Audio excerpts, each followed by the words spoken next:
Heavy വരാൽ നമ്മൾ തൂക്കിയെടുത്തിരിക്കുകയാണ്. അപ്പോൾ നമ്മുടെ ഫസ്റ്റ് വരാൽ അപ്പോൾ നമ്മൾ സ്റ്റാർട്ട് ചെയ്തേ ഉള്ളൂ. തുടങ്ങി നമ്മളൊരു കുറേ നേരമായിട്ട് ഒരു അരമണിക്കൂറായിട്ട് നമ്മൾ മെനക്കെട്ടിട്ട് ഇതുവരെ നമുക്കൊന്നും അടിച്ചില്ല. ഇപ്പം നമ്മൾ പൊക്കിയിട്ടുണ്ട് കേട്ടോ.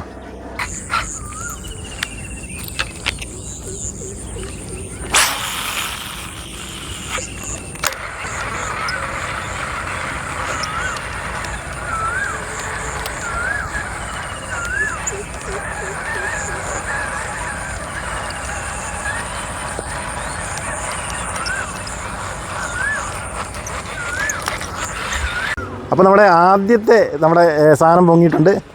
അടിപൊളി കിടക്കാച്ച സാധനം നമ്മൾ എടുത്തിട്ടുണ്ട്. വിസാർഡിന്റെ ഹാൻഡ് ക്രാഫ്റ്റിലാണ് കിട്ടിയത്. എവിടുന്നാ ഈ ഇത് മേടിച്ചിരിക്കുന്നത്? ഈ ഫ്രോഗ് മേടിച്ചത് എവിടുന്ന? സ്കൈലാൻഡ് ടാക്കിൾസിൽ നിന്നാണ് വാങ്ങിച്ചത്. സ്കൈലാൻഡ് ടാക്കിൾസ് അത് നമ്മുടെ ടാക്കിൾസിൽ തന്നെയുള്ള നമ്മുടെ ഫ്രോഗ്. ഏത് ഫ്രോഗിൻ്റെ പേരെന്താണ്? ഒന്നും കൂടെ ആണ് നമ്മളിപ്പോൾ അടിച്ചിരിക്കുന്ന നല്ല കിണ്ണം കാച്ചി നല്ല പെരുത്ത വരാലാണ്. എല്ലാവരും തുള്ളിച്ചാടുന്ന വരാലേ, ഹെവി വരാൽ. നമ്മൾ ഐബിച്ചിട്ട് അങ്ങ് ദൂരെയാണ് പോയി ചൂണ്ടയിടുന്നത്. കാരണം ഞാനിങ്ങനെ സൈഡിലിരിക്കുകയാണ്. അപ്പോൾ അവനോട് ചൂണ്ട അങ്ങ് കണ്ടത്തിൽ കൂടെ ഇറങ്ങി അങ്ങോട്ട് പോകുമ്പോഴത്തേ നമ്മൾ വേറൊരു ചേട്ടൻ കൂടെ അതുവഴി നടന്നു പോകുന്നുണ്ട്. ഈ ചേട്ടൻ വെറുതെ നടന്നു വന്നതൊന്നുമല്ല.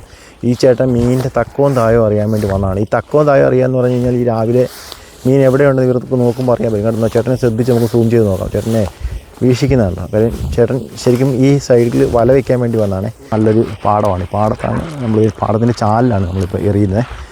നമ്മൾ ഐവിച്ചിനൊന്നും കിട്ടിയിട്ടില്ല. അവിടെ നിന്ന് നടന്നിങ്ങോട്ട് വരുന്നുണ്ട്. ദൂരെ ഞാൻ സൂം ചെയ്ത് കാണിക്കാം. അതുകൊണ്ട് ദൂരെ നടന്നിങ്ങോട്ട് വരുന്നുണ്ട്. കഷ്ടം. ഞങ്ങൾക്ക് ഇത്ര നേരമായിട്ട് ഒറ്റ വരാലേ കിട്ടിയുള്ളൂ കേട്ടോ. ഒരു വരാൽ അത് ശരിക്കും ഒരു 1.5 കിലോ വരുന്ന ഒരു വരാലാണ് കിട്ടിയിരിക്കുന്നത്. വേറെ വരാലൊന്നും കിട്ടിയിട്ടില്ല. ഈ സിനി ഞങ്ങളൊന്ന് ശ്രമിച്ചു നോക്കുകയാണ്. വീണ്ടും ഐവിച്ചിന് അവിടെ ചൂണ്ട എറിയുന്നുണ്ട്. നമുക്ക് നോക്കാം എന്തെങ്കിലും കിട്ടുമോ. കാര്യം ഞങ്ങൾ ഏകദേശം 1 മണിക്കൂറിനടുത്തായി ഇപ്പം ഈ വരാലിന് വേണ്ടിയിട്ട് ഇങ്ങനെ ട്രൈ ചെയ്തുകൊണ്ടിരിക്കുന്നത്. ആപ്പാടെ നമുക്കിപ്പോൾ കിട്ടിയിരിക്കുന്ന ഒറ്റ വരാലേ ഉള്ളൂ. അത് നമ്മളിങ്ങനെ കണ്ട അത് നല്ല പിടക്കം വരാല, ചെറിയ വരാലല്ല. 1.5 കിലോയ്ക്ക് മേളിൽ ആ വരാലിൻ്റെ വലിപ്പം ഇത് തൂക്കം വരുമെന്ന് എനിക്ക് തോന്നുന്നു. അത് ഞങ്ങളിങ്ങനെ വണ്ടിയെ കെട്ടിയിട്ടിരിക്കുകയാണ്. വീണ്ടും ഐവിച്ച് നമ്മുടെ കൺമുമ്പിലിട്ട് എറിയുകയാണ്. എറിഞ്ഞ് വെട്ടിയാൽ നല്ല രസമാണ്. പക്ഷേ ഒരു സാധനം ഇല്ലെന്ന് തോന്നുന്നു. കാരണം ഞങ്ങൾ 1 മണിക്കൂറിന് മേലെയായിട്ട് ഒറ്റ വരാലാണ് കിട്ടിയിരിക്കുന്നത്.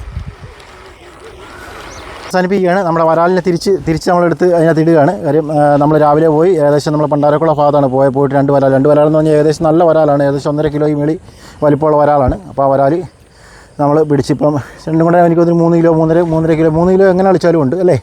3 കിലോ ഏകദേശം 3 കിലോയ്ക്ക് അടുത്ത് വരാലുണ്ട്. അപ്പോൾ വരാലിനെ നമുക്കിന്ന് കിട്ടി. അപ്പം നിങ്ങൾക്കും ഇതുപോലെ തന്നെ ചൂണ്ടയിടാനും ഫ്രോഗുകൾ വാങ്ങാനും ഒക്കെ നമ്മൾ ചൂണ്ടക്കടയും കൂടെ സെറ്റ് ചെയ്തിട്ടുണ്ട് കേട്ടോ. അപ്പം വരാൻ മറക്കല്ലേ. ആലപ്പുഴ ചങ്ങനാശ്ശേരി റൂട്ടിലെ നെടുമുടിയിലാണ്, സ്കൈലാൻഡിലാണ്. അപ്പം ഓക്കെ, ബൈ. ഇതിലെ മച്ചാന്മാരെ അതോ നമ്മളെ വീഡിയോ അവസാനിപ്പിക്കുകയാണ്. കാര്യം നമ്മളിത് ചൂണ്ടയിടാൻ പോയി നമുക്ക് 2 വരാലേ കിട്ടുള്ളൂ. ഏകദേശം 2 മണിക്കൂർ ചൂണ്ടയിടാൻ 2 വരാൽ കിട്ടിയിരിക്കും. നമുക്ക് 2 വരാലിൽ നിങ്ങളെ ഒന്ന് കാണിക്കാം. ഒരെണ്ണം നിങ്ങളെ ഞാൻ കാണിച്ചതിനുണ്ട്. അത് വരാലെ കാണിക്കാൻ നമ്മൾ പോയപ്പോഴത്തേക്ക് നമുക്ക് കിട്ടി 2 വരാളുകൾ. അടിച്ചുപൊളിയല്ലേ. അപ്പോൾ ഈ വീഡിയോ ഇഷ്ടപ്പെട്ടെങ്കിൽ നിങ്ങൾ ലൈക്ക് ചെയ്യുക, ഷെയർ ചെയ്യുക. അതുപോലെ തന്നെ നമ്മുടെ കടയുടെ കാര്യം മറന്നുപോകല്ലോ. സ്കൈലാൻഡ് ടാക്കിൾസിൽ ആവശ്യം പോലെ ഫ്രോഗ് റോഡ് കാര്യങ്ങളെല്ലാം വന്നിട്ടുണ്ട്. അപ്പോൾ അവിടെ വന്ന് ഫ്രോഗ് റോഡും എല്ലാം മേടിച്ചിട്ട് ഇതുപോലുള്ള കിണ്ണം കാച്ചി വരാലെങ്കിൽ പിടിക്കാം കേട്ടോ. ഓക്കെ അല്ലേ?